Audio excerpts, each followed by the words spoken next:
Vanillaware's first game in HD. Needless to say, my eyes are very, very happy.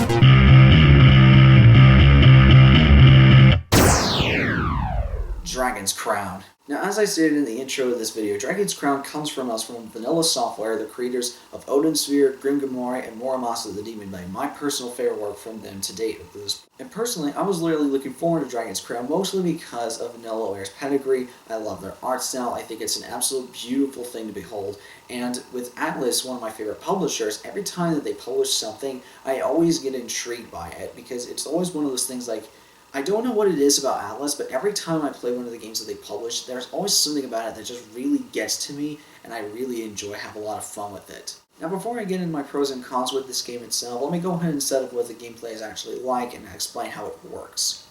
The way this gameplay is set up is actually pretty simple to understand. It's a 2D style beat-em-up game where you can play as 4 characters online or offline, and you can do that by selecting amongst 6 different character classes, such as the wizard, the sorceress, the Amazonian, the fighter, the dwarf, and the elf. And each of these have their own difficulty level and play style in which you can change up strategies constantly during the course of the game. You pick a certain character, you go through these dungeons, and you gather more loot and equipment for your character to better get yourself more powerful and level up during the course of the game, get items of praise while you're going through dungeons, find hidden paths, hidden treasure chests, gather more loot to make your character better and stronger, so that way whenever you bring your friends in, you can actually get a much more chaotic and frenetic experience than what you would do by yourself. There's also character skill trees given to every class. For example, there's a common skill tree that is indicative of almost every type of character, and there's also a character class tree that is specific to whatever class you are playing as. For example, the Amazonian will have one, the wizard will have one, the dwarf will have one. Each character class has unique abilities that are indicative to them and their playstyle. Now that I've taken care of the context and the gameplay for this title, let me go ahead and dive into the pros and cons of this game itself.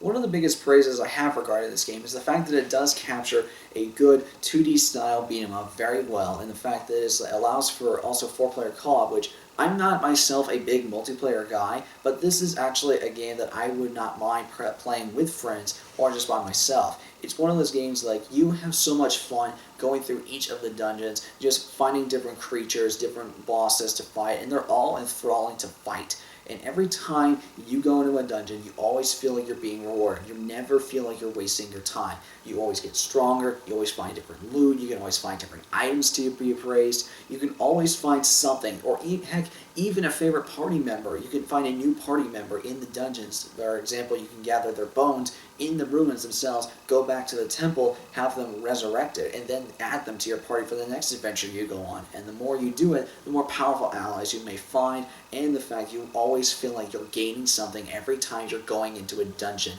It's always rewarding, and it always feels satisfying to go through. Another plus I have regarding this game is the soundtrack. Good lord, does this sound beautiful.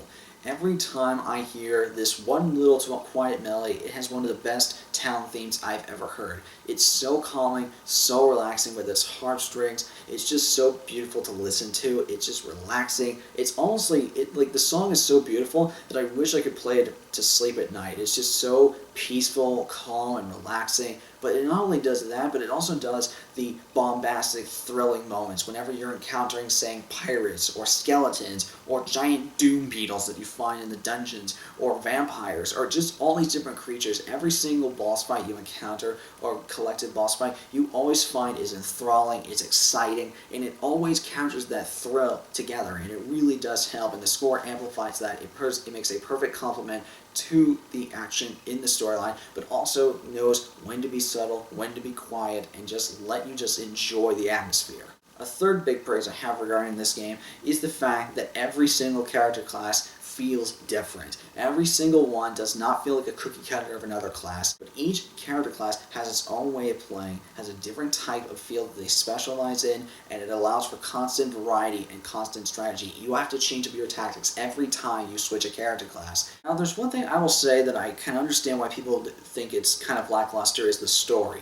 I will admit that the beat-em-up genre is never, as far as I've researched, it's never been known for its well-engaging, thought-provoking, gripping emotional narratives. It does what it needs to do in setting up this world, setting up the atmosphere, which now segues into my final point that I need to bring up, and the most controversial thing about this game is its art style. No game in recent memory, as far as I can tell, has had so much controversy and disputes and flame wars over its art style than this one. I cannot tell you how many articles and reviews I've seen that people are just are thrashing out of the art style, calling it juvenile, calling it adolescent, regarded as for like 14-year-old boys. And so when I heard about this and I was looking at the art style, I was like, I can understand why they're going at this direction, and I don't fault them for that. But I had to sit through the game, and I went through it, and I had to think to myself, okay, for the sake of this review, I have to throw away all my affinity and all my affection towards Atlus and Vanillaware for a moment and really think to myself, is there something innately wrong with Dragon's Crown's art style? I had to sit down and think about it for at least a good 2 or 3 hours. And the conclusion I came to it is thus. No, there is nothing innately wrong with Dragon's Crown's art style, for a couple of reasons. Number one, this art style is intentionally designed to be over-exaggerated, idealized versions of certain caricatures we've had in artistic mediums throughout history.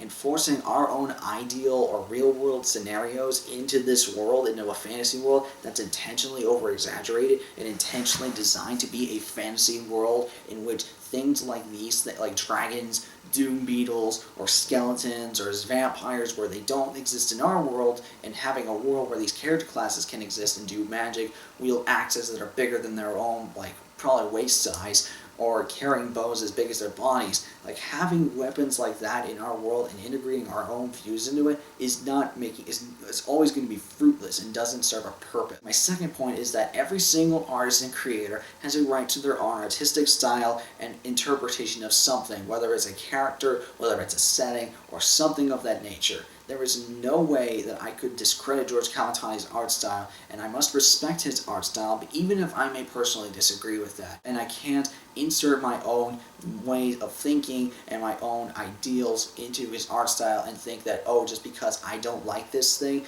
does not mean it is not good. And that leads to my third point. There's a difference between a conflict of preference and an objective flaw. And I feel like that is something I've been noticing on a lot of other reviews, and I'm not going to personally discredit anyone else's own opinion. If that's your opinion, that is fine. But this is just something I realized and analyzed when I was looking into this game, and I was trying to think to myself on the most objective, level-headed way of thinking I could possibly muster, and thinking that I have to realize that I have my own artistic preferences, and if they disagree with that, just because I don't personally like this style does not automatically mean it is bad. That just means it's a conflict of preferences. Something that is objectively flawed is something that is either aesthetically unappealing or inconsistent within its own world.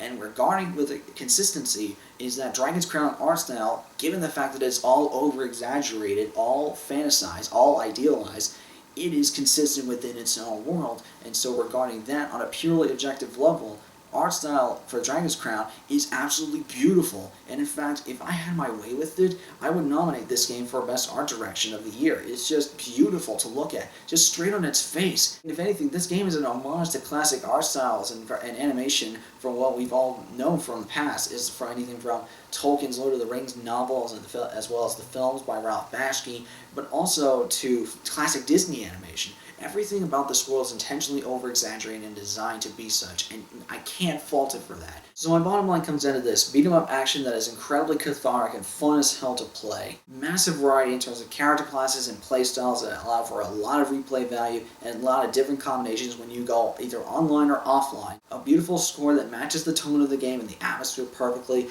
absolutely breathtaking art style, and a story that, while it may not be perfect, it serves its purpose in setting up the world and the atmosphere of this game. With all that in consideration, I would have to say that Dragon's Crown is absolutely worth every penny. So there you go, everybody. That is my review of Dragon's Crown. I hope you enjoyed it. Now, to be fair, this is actually a reshoot of the review because I originally shot this last night, but I wasn't satisfied with my overall thoughts and takes on Dragon's Crown, and I just felt like I needed another night and another day just to really settle on my opinions and really think about what it is about this game that works and what doesn't work, and try to think of, is there really anything wrong with it? And so I had to really just mull this over, because this is a really tricky game to work my way around, and so just trying to sum it all up is not exactly easy. So I hope that my opinion, or at least what I was saying, came in clear. So until next time, everybody, I'm Perry the One Armed Legend. You name it, I can play it.